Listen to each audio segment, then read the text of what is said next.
Distinguished professors, dear colleagues, I am very pleased to represent this group of 17 excellent persons in introducing its final outcome: growth and global governance, new theories, applied models, and policies. Approaching such a subject is not easy.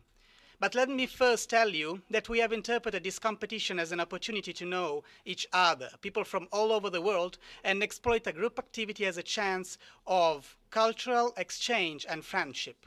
The group has shown excellent capability in dealing with a coordination challenge, and even though unexpected moments of pressure and stress have come, competencies of different members have given the group the right mindset to pursue its object.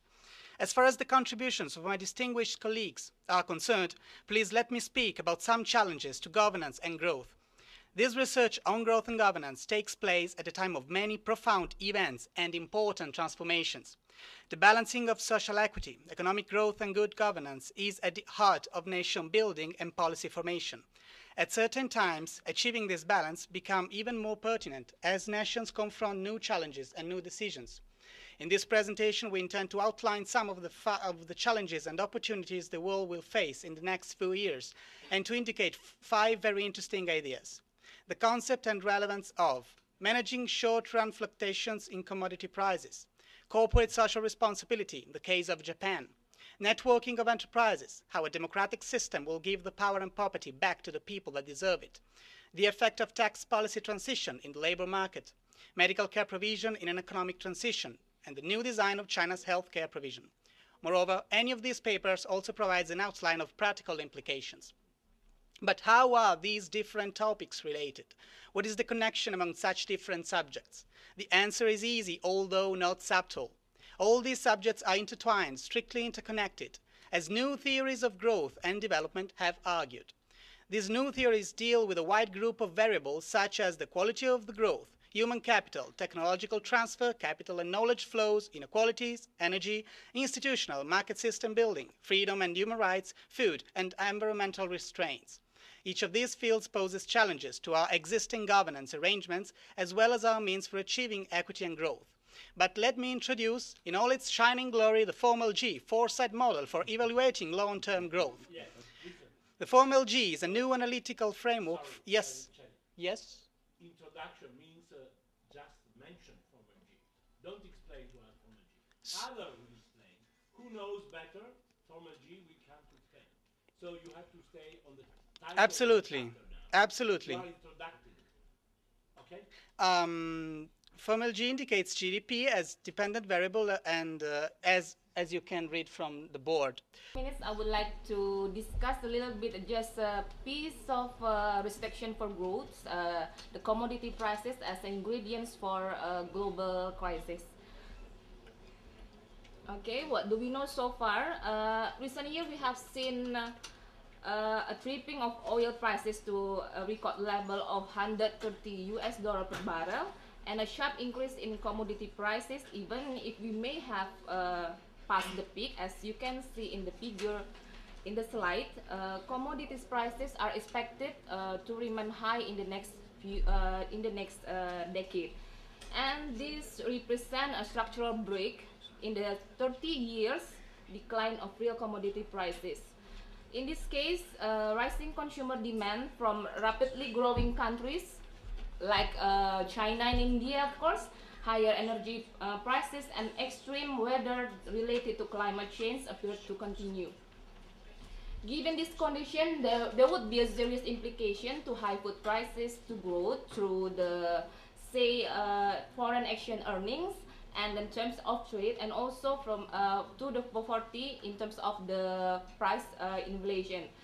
So we can hear that views from the main street that food inflation is picking up. Producers are hurt by high prices of commodity, and while some sectors have not responded to high prices as they should have. And then what could have been done?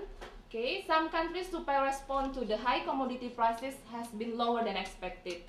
The main reason developing countries is missing out on a global resource boom is in investment climate. So improve its investment climate to unleash the supply response does matter. to pursue the global growth. The second reason is that the government failed to use the windfall revenue to build capacity and a new set comparative advantage both in the commodity and non-commodity sectors.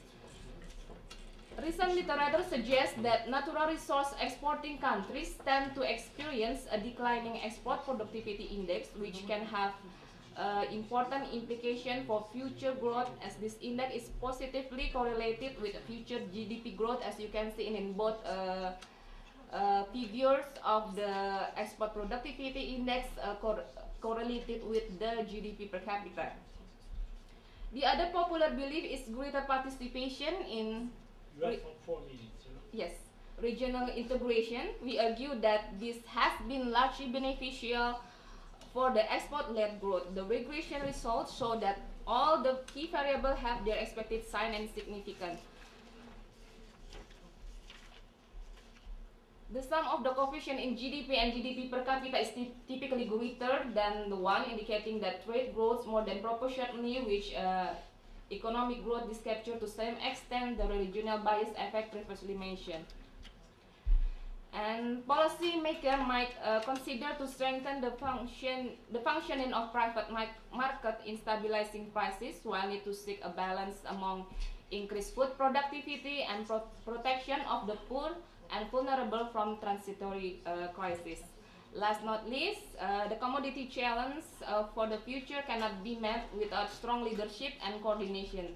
Some issues, for example, global coordination of food stock, biofuel policy, and integration of climate change impact in development planning, require system for global commodity market with global institutions that monitor market and represent different parties. Thank you. So the one solution for the social problem, like I would like to introduce just one solution for the social problems, like decline decline birth rate, unemployment, and suicide. Of course, we know there are a lot of other social problems. So, yes. Okay. This shows increase of suicide in Japan. Some people here is wondering why I and we focused on the suicide. Some of people might hear kamikaze fighters or more 47 samurais suicide 300 years ago. Suicide is a little bit common in Japan, but this situation is horrible, I think. This figure shows point of this. After the 60s, the number of suicide has been about 10,000.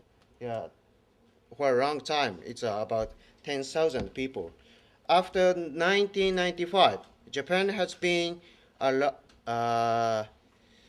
in last 10 decades. After that, the suicide number is going up. So what's happening? Who is going to die in Japan, and why? Before 1995, elderly patients and teenagers amount for 99%. After 1995, 20,000 people has accounted 30 years old and 40 years old who are in the prime. And next slide shows comparison between suicide and economic condition. We found the proportion of these index, unemployment, suicide, and bad economic condition, like decreasing in GDP.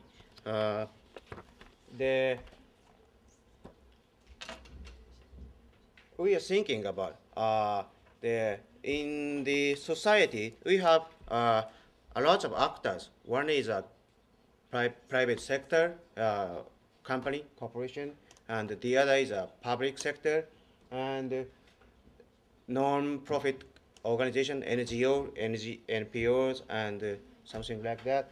And it's a key. This is a key to sustain the level of growth. We have to bridge the sector between private and public and non-NPO, so on. The outcomes of CSR is a functional sharing all sectors from the viewpoint of enterprise mind and entrepreneurship. So it's finished.